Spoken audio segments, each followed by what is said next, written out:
그런 생각하실 거예요. 아니 도대체 왜 아무나 총기를 갖고 있을 수 있게 만드냐. 미국은 왜 총을 저렇게 아무나 가질 수 있게 내버려 두는 거지?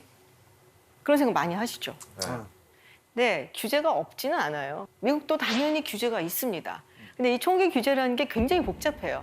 예를 들면은 어떤 총을 규제할 것이냐. 소총도 있고 권총도 있고 자동소총도 있고 되게 많아요. 총의 종류에는. 연령도 있죠. 몇 살부터 갖게 할 것이냐. 네, 그리고 신원조회 같은 거를 해볼 때 그러면 어느 정도 선까지 신원조회를 해야 되는지. 왜냐면 이게 잘못하면은 개인의 정보까지 사실 침해할 수도 있는 부분이 있고요. 그것도 사실 맞아요. 애매하죠. 그리고 총기를 사는 것을 규제하는 것과 소지하는 것을 규제하는 건 또 달라요. 사는 거는 만약에 예를 들어서 뭐 21살 이상만 살 수 있다라고 하면은 내가 18살이면은 아빠가 산 거 내가 가지고 다녀도 되거든요. 그러니까 이거 소지 연령을 규제를 할 것인지 아니면은 사는 것의 연령을 규제할 것인지 그러니까 되게 복잡해요. 그러니까 단순하게 그냥 아무도 못 사! 뭐 이러면 좋은데 근데 그건 안 되니까. 이런 규제들 중에 신원조회법에 대해서 한번 제가 소개를 해드려 볼게요. 신원조회를 할 수가 있잖아요. 아, 나 총 좀 살래요 하고 이제 딜러샵에 갔어요. 그럼 당신 아이디를 주세요. 그래서 이제 조회를 막 해요, 컴퓨터로. 그러면 이제 연방수사국에서 이제 제공을 하는 이 사람이 어떤 사람인지, 정신병력이 있는지, 전과가 있는지 뭐 이런 걸 막 조사를 합니다. 문제는 뭐냐면은 총기를 구입하는 곳이 이 딜러샵이 다가 아니에요. 왜 우리도 뭐 물건 살 때 딱 그 상점에 가서 사기만 하는 건 아니잖아요. 중고 거래를 하기도 하고 온라인상에서 사기도 하고 그리고 개인끼리 만나 사기도 하고 그리고 미국에는 건쇼라고 해서 약간 뭐랄까요 엑스포, 건 엑스포 이런 게 있어요. 행사 같은 게. 그런 데서 사기도 하고. 그러니까 정식으로 딜러샵에 가서 사는 경우에는 이 신원조회를 통해서 사는데 그런 데 가서 뭐 개인 간의 거래를 한다든지 이런 경우에는 신원조회를 하라고 시키는 주도 있고 그런 거에 대해서 규제를 안 하는 주도 있어요. 지금 보이는 이제 오렌지 색깔 주들은 그런 것까지 다 신원조회를 하도록 만든 주들. 그러니까 좀 더 엄격하게 한 주들이고 그리고 하얀색은 그런 거 없는 주들이에요. 하얀색이 훨씬 많죠. 그러니까 일반적인 이런 딜러샵에서 못 사는 경우는 그런 곳을 찾아가는 거죠. 그리고 온라인에서는 상당히 자유롭게 거래가 되니까 사실은 위험한 인물들한테 총기가 넘어가는 케이스는 대부분 온라인이나 개인 간의 거래에서 거래가 되는 총기들이에요.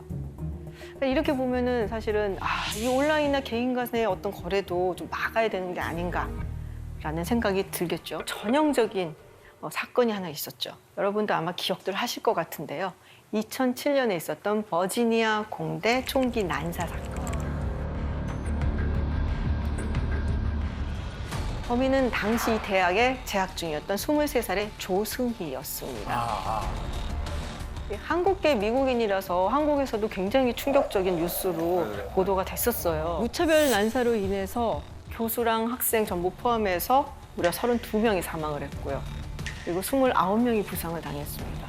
9.12 테러 났을 때 그 이후로 정말 많은 언론 보도가 이루어졌던 그런 사건이에요. 되게 충격적이었어요. 그러면은 조승희는 과연 어떤 인물이냐? 사실 이 조승희 같은 경우는 당시 정신질환이 있었어요. 네, 굉장히 심리적으로 불안한 사람이었죠. 미국 이민을 왔는데 그러니까 영어를 잘 못하니까 성격이 조금 외향적이면은 그래도 막 붙들고 영어하고 어리면 빨리 배울 것 같은데 그게 또 안 되는 경우도 있거든요. 너무 내향적이라서. 그러면 또 애들이 놀리죠. 근데 그때 받은 창서가 그대로 있어갖고 잘하면서도 고치질 못하고 좋은 대학에 들어갔는데도 늘 우울하고 혼자 있고 왕따고 그게 조금 이상한 애야. 그래서 애들이 좀 더 다른 사람 보기에도 항상 우울하고 이러고 있으니까 멀리하게 되고 점점 격리가 되는 거죠.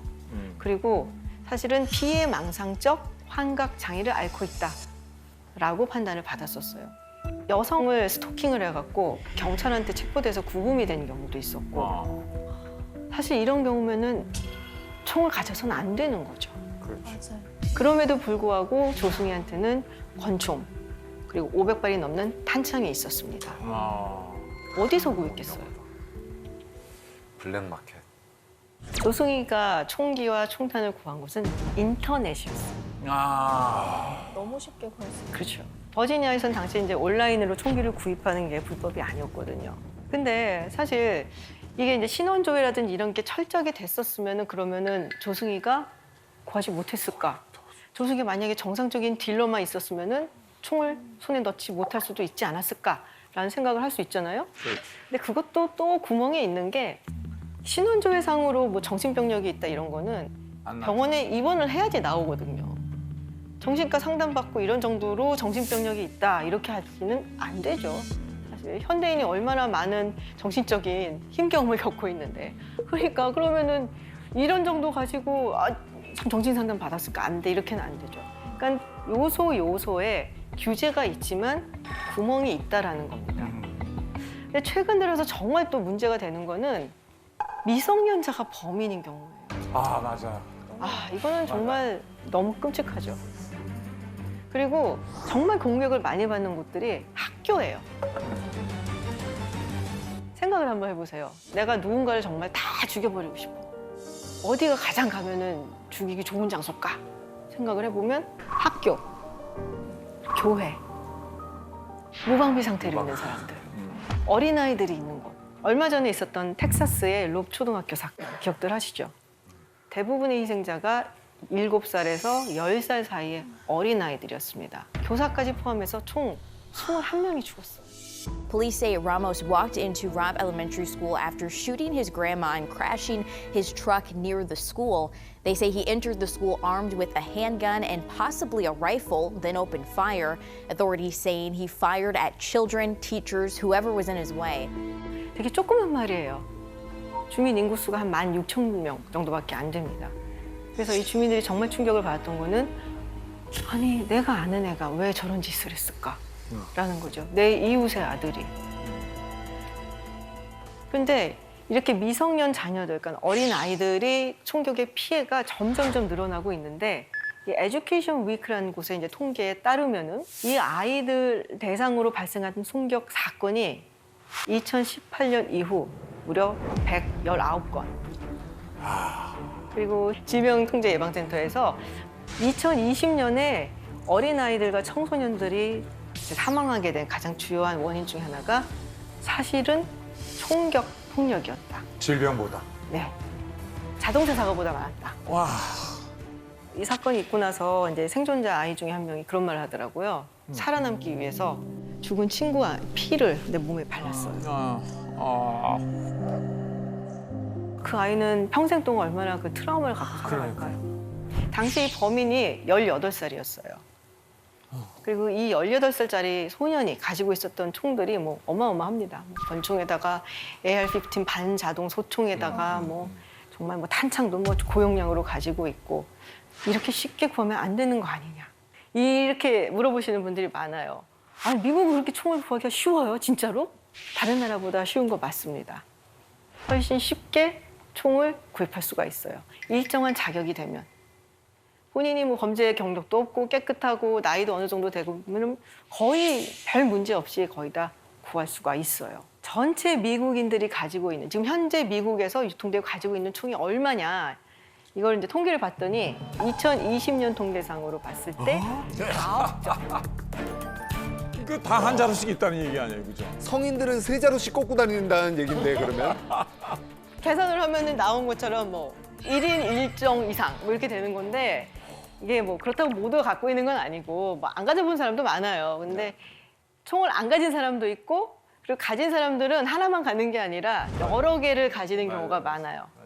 뭐 소총을 가졌으면은 종류별로 또 다르게 이런 수를 수집을 하는 경우가 많아서 뭐 실제로 그렇게 따지면은 FBI 통계에 따르면은 약 미국 가구 약 40% 정도가 총을 가지고 있다라고 이야기를 하고 있죠. 우리로선 사실 상상하기가 조금 힘들 정도로 정말 많은 총들이 있는 건데 사실은 사는 게 어렵진 않습니다. 혹 그런 말 들어보셨을 거예요. 미국에서는 총을 사는 게 술을 사는 것보다 훨씬 쉽다. 들어도 보셨죠? 네. 예전에 한 미국 방송사에서 13살 소년을 데리고 이제 실험 영상을 찍은 게 있어요. 소년이 간 곳은 건쇼예요. 정식 딜러샵에 갔으면은 못 사요, 당연히.